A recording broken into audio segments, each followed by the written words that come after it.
Bismillahirrahmanirrahim. Assalamualaikum warahmatullahi wabarakatuh. Alhamdulillahilladzi arsala rasulahu bil huda wa dinil haq liyudhhirahu ala kulli wa kafa billahi syahida. Asyhadu an la ilaha illallah wahdahu la syarika lahu wa asyhadu anna Muhammadan abduhu wa rasuluhu amma ba'du. Alhamdulillahi rabbil alamin. Puji syukur kehadirat Allah SWT. Di kesempatan yang berbahagia ini Allah hadirkan kita semuanya untuk memenuhi panggilannya, yaitu dalam rangka untuk menjalankan ibadah wajib salat berjamaah, salat subuh. Salawat serta salam mudah-mudahan tetap tercurahkan pada baginda Rasulullah Sallallahu Alaihi Wasallam. Bapak Ibu sekalian yang dimuliakan oleh Allah, alhamdulillahirabbil alamin, kita sudah masuk di tanggal, sekarang hari Ahadnya, tanggal berapa ini, Ustaz? Tanggal 1. Ya, tanggal 1. Kalau Zulhijjahnya tanggal berapa? Jumat tanggal 10 ya. Jumat, Kamis, Rabu, Selasa, Senin. Berarti tanggal 5 ya. Tanggal 5 Zulhijjah. Tanpa terasa bahwa insya Allah kita sudah mau melaksanakan, menyambut perintah Allah, perintah di mana Allah memerintahkan kaum muslimin yang pertama yaitu kewajiban untuk melaksanakan ibadah haji bagi yang mampu. Itu yang pertama. Yang kedua yaitu kita diperintahkan untuk melaksanakan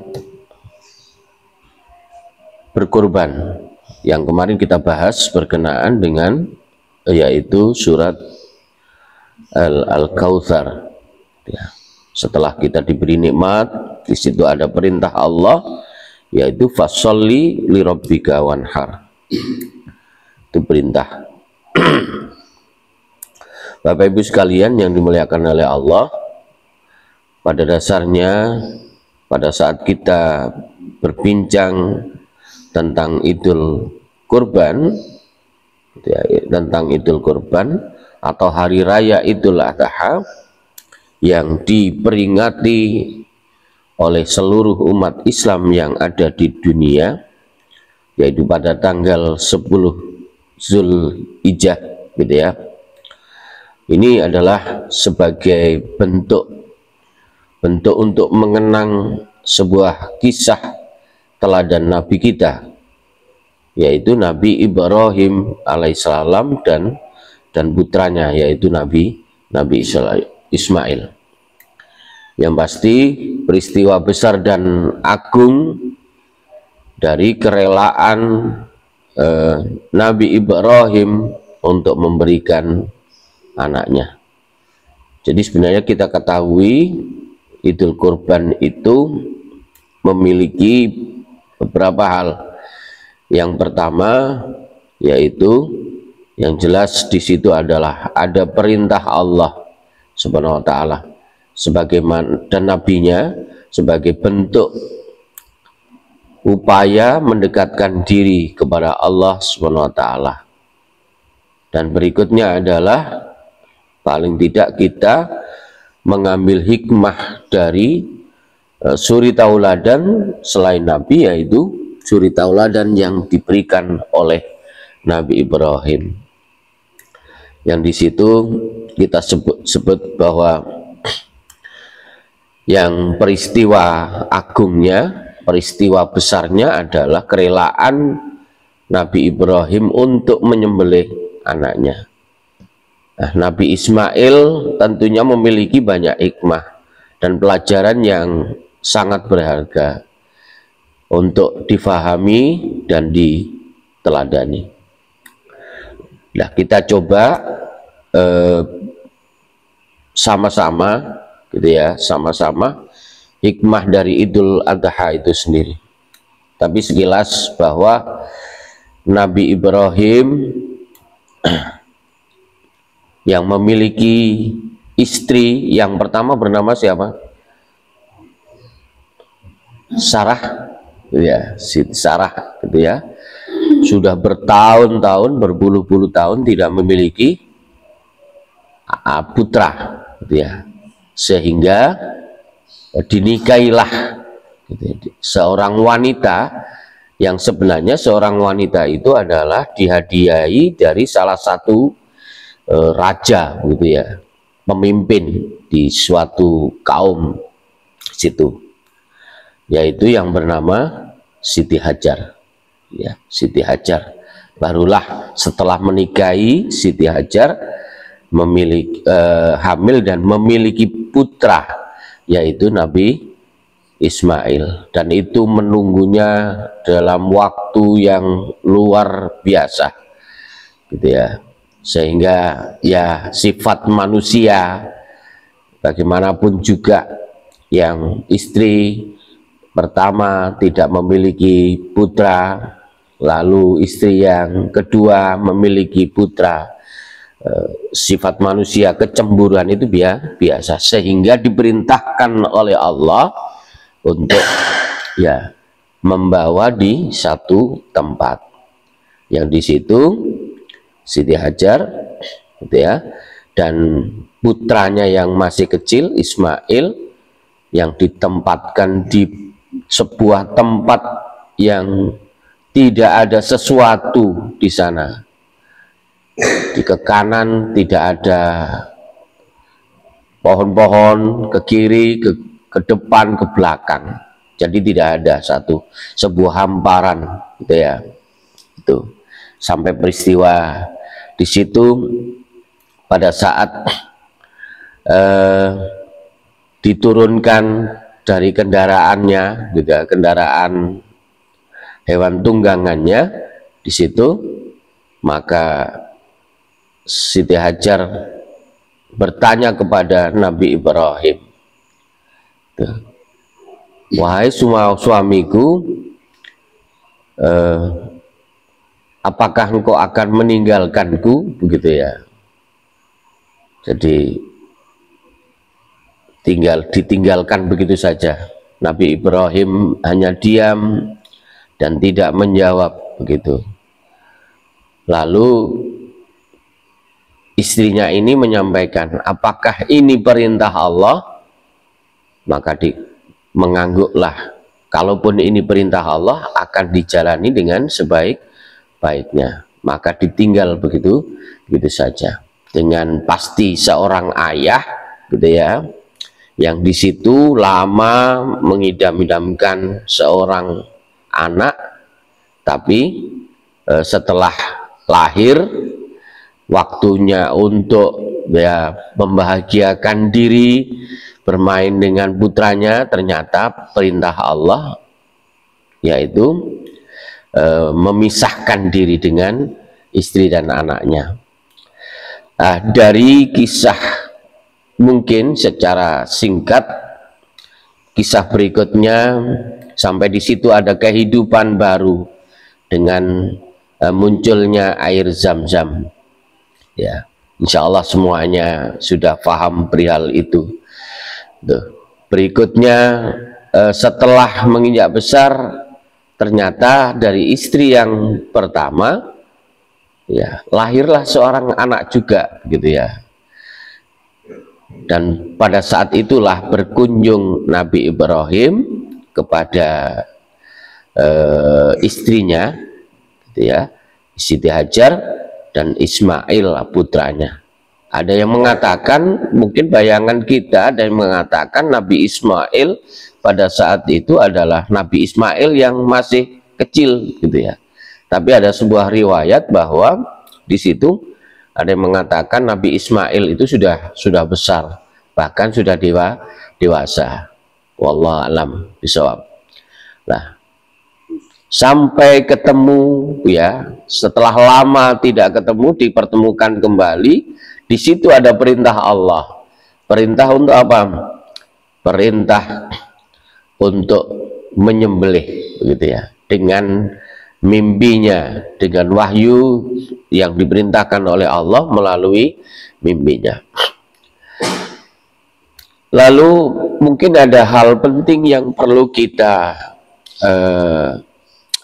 pahami bersama, yaitu berkenaan dari hikmah Idul Kurban itu sendiri atau Idul Adha itu sendiri, yang merupakan sebuah perayaan penting yang telah mengajarkan banyak hikmah tak ternilai dalam kehidupan bagi umat Islam.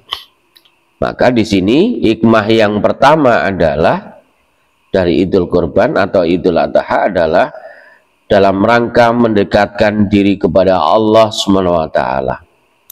Hari raya Idul Adha itu mengajarkan pada kita untuk lebih mendekatkan diri kepada Allah melalui pelaksanaan sholat itu sendiri, tidak? Dan yang kedua adalah korban. Umat Muslim ya bisa menunjukkan ketaatan dan rasa syukur kepada sang pencipta, karena di situ ya kita diuji oleh Allah dalam 1 tahun sekali, mengorbankan sedikit dari harta yang kita punyai, gitu ya, yaitu dengan berupa mengorbankan seekor hewan. Kalau di Indonesia kita di sini ya cukup dengan kambing itu ukurannya. Ya, mungkin sekarang ini banyak penjual kambing yang share di grup-grup gitu ya. Harga mulai 1,5 sampai 3,5 misalkan seperti itu. Ya, secara logika sebenarnya, sekali lagi secara logika sebenarnya mungkin ada barang-barang yang kita miliki yang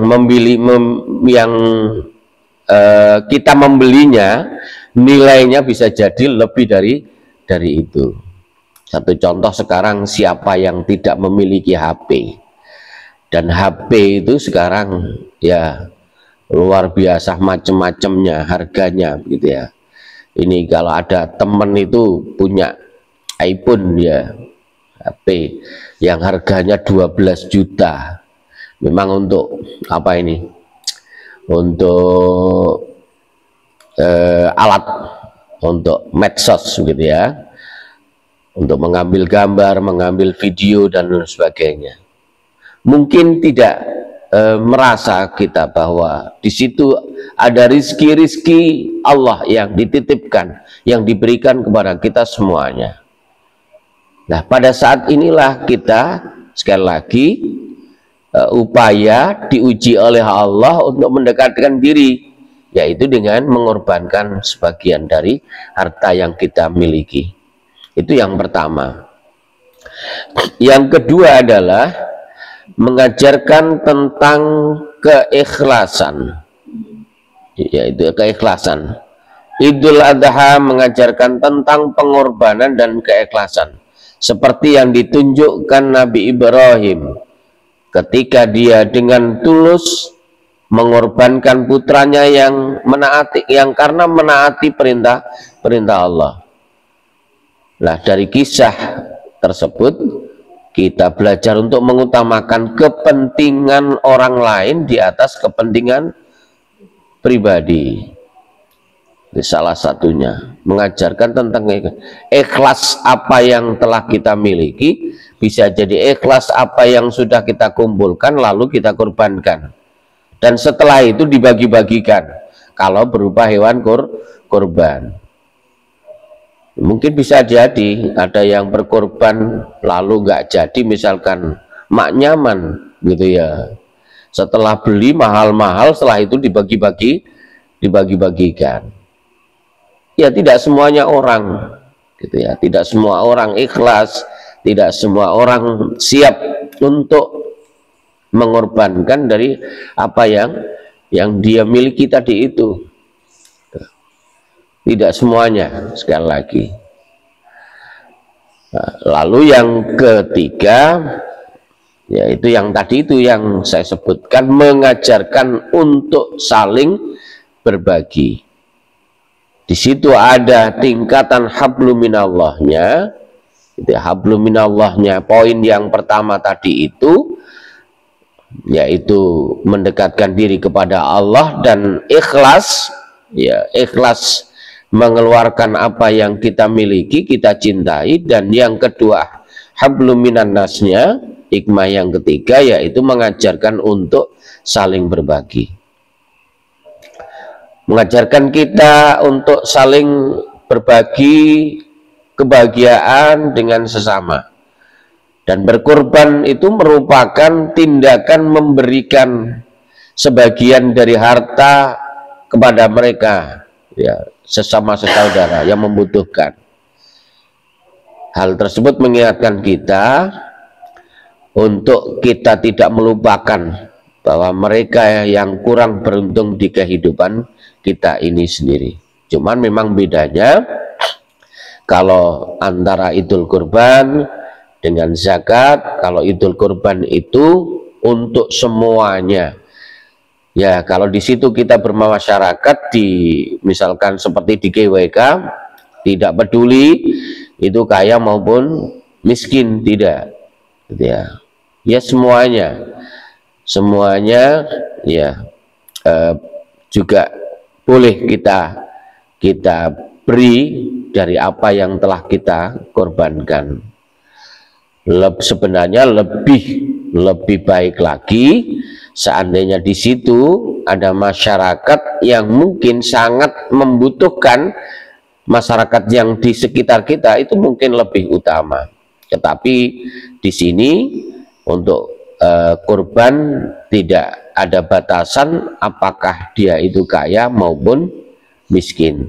Tapi seandainya mengutamakan misalkan ternyata sedikit, gitu ya, kalau dibagi semuanya tidak mencukupi, cuman ya itu tadi, mungkin dagingnya hanya cukup 2 tusuk sate, lalu ditambah lagi potongan 3 potong tulang, gitu ya. Kalau dimasak nanggung sekali misalkan, maka pengutamaannya adalah pengutamaan bisa jadi yaitu diutamakan orang yang memang betul-betul membutuhkan. Artinya mau beli daging itu setahun sekali juga belum tentu. Itu juga. Jadi itu. Lalu apa sebenarnya makna berkorban itu sendiri? Jadi makna berkorban di sini yang pertama adalah sedekah kepada yang membutuhkan, yaitu untuk belajar bersedekah, ya. Di dalam hadis yang diriwayatkan oleh Bukhari, di situ yang artinya infakkanlah hartamu, janganlah engkau menghitung-hitungnya atau menyimpan tanpa mau mensedekahkan. Artinya menyimpan hartanya tanpa mensedekahkan. Jika tidak, maka Allah akan menghilangkan berkah rizki tersebut. Janganlah menghalangi anugerah Allah untukmu. Jika tidak, maka Allah akan menahan anugerah dan kemurahan untukmu. Ya, kisah-kisah seperti kisah Qarun itu adalah sebuah kisah gambaran yang ya menjadi pelajaran untuk kita semuanya. Pada saat tidak memiliki sesuatu, dia ahli ibadah, rajinnya luar biasa. Tetapi setelah diberi kekayaan, gitu ya, oleh Allah, lupa kepada ibadahnya. Bahkan ada yang mengingatkan untuk mensedekahkan, membayar infak dan zakat. Apa jawabannya? Lah untuk apa, gitu ya? Untuk apa saya membagi-bagikan harta saya? Wong ini, gitu ya, bahasanya wong ini hasil usaha saya sendiri.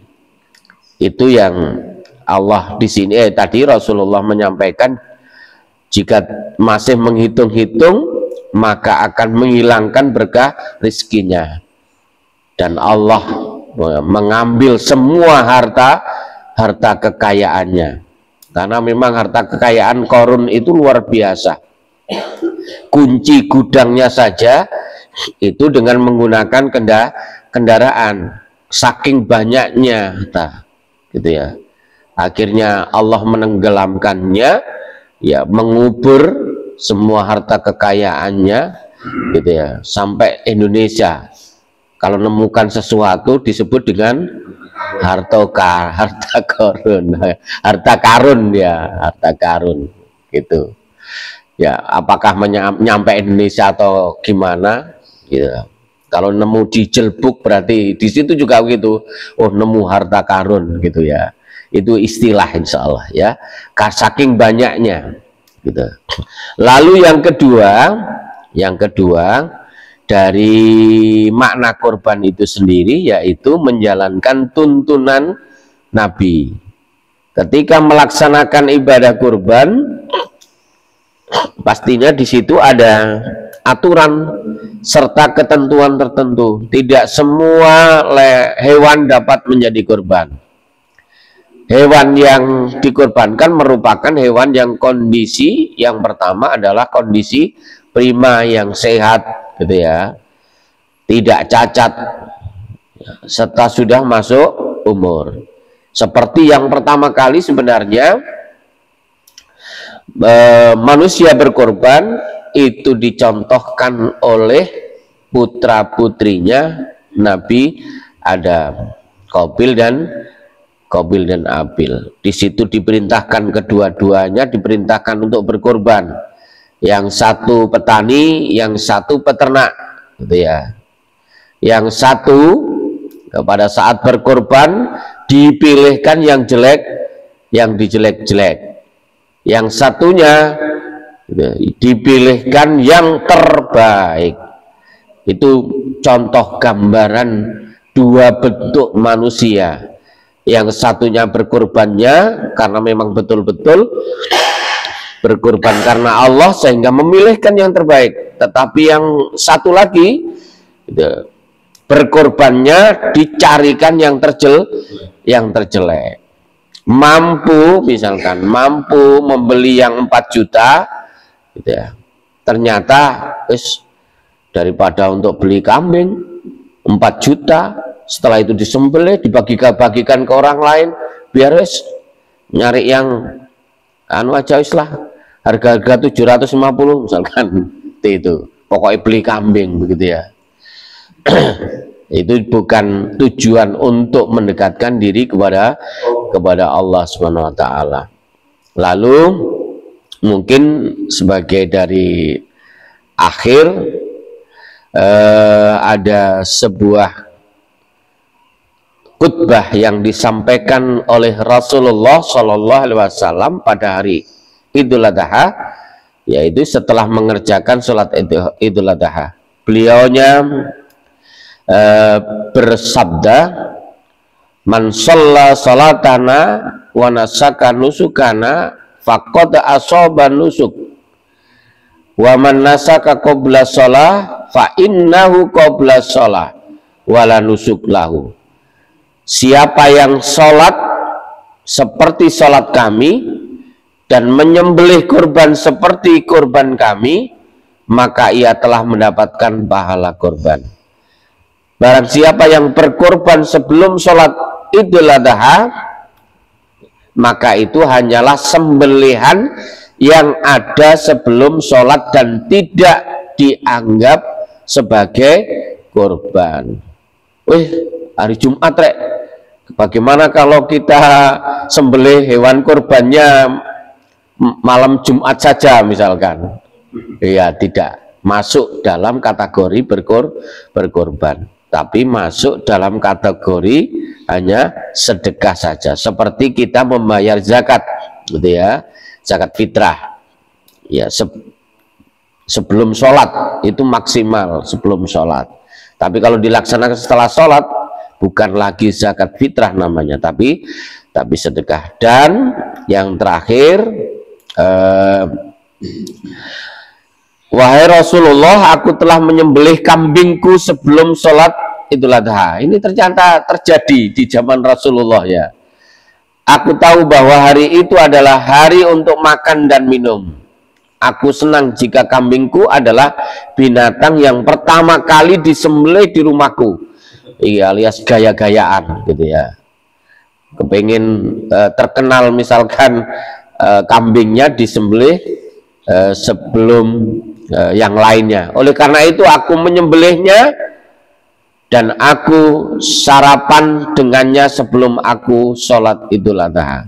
Maka Rasulullah menjawab, gitu ya, kambingmu hanyalah kambing biasa.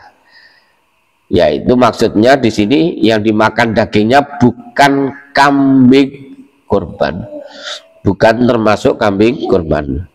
Dan yang berikutnya yang tadi itu, yang jelas kita belajar untuk ikhlas atas apa yang kita korbankan kepada Allah. Itu yang ketiga. Ternyata ada yang ketiga dari makna Idul Kurban tadi itu. Yang ketiga adalah belajar untuk ikhlas, dan yang keempat belajar untuk berzikir ya, karena di dalam surat Al-Hajj gitu ayat 28 di situ disampaikan, dan supaya mereka menyebut Allah pada hari yang telah ditentukan. Yang telah ditentukan di sini adalah pada saat hari raya. Dan yang kelima adalah meninggalkan larangannya. Jika kalian telah menyaksikan hilal Zulhijjah, maksudnya telah memasuki 1 Zulhijjah, dan kalian berkorban, maka hendaklah sahibul kurban tidak memotong rambut dan kuku. Ini hadis. Jadi ini sudah yang mau berkorban ya, ada hadis yang di situ menyampaikan tidak boleh memotong kuku, memotong rambut begitu ya. Jadi ini sudah tanggal 5, maka ya dibiarkan. Tapi ada yang menafsirkan yang tidak boleh dipotong adalah kukunya, kambingnya atau rambutnya. Tapi di sini hadisnya disampaikan, maka hendaklah sahibul kurban, artinya yang mau berkorban tidak memotong rambut maupun tidak memotong kuku, gitu ya. Sehingga yang kalaupun di situ lupa, maka di sini sudah mulai panjang-panjang. Panjang-panjang ini bukan berarti membiarkan di situ ketidakbaikan pada kuku, tapi karena memang mengikuti sunnah Rasulullah Shallallahu Alaihi Wasallam.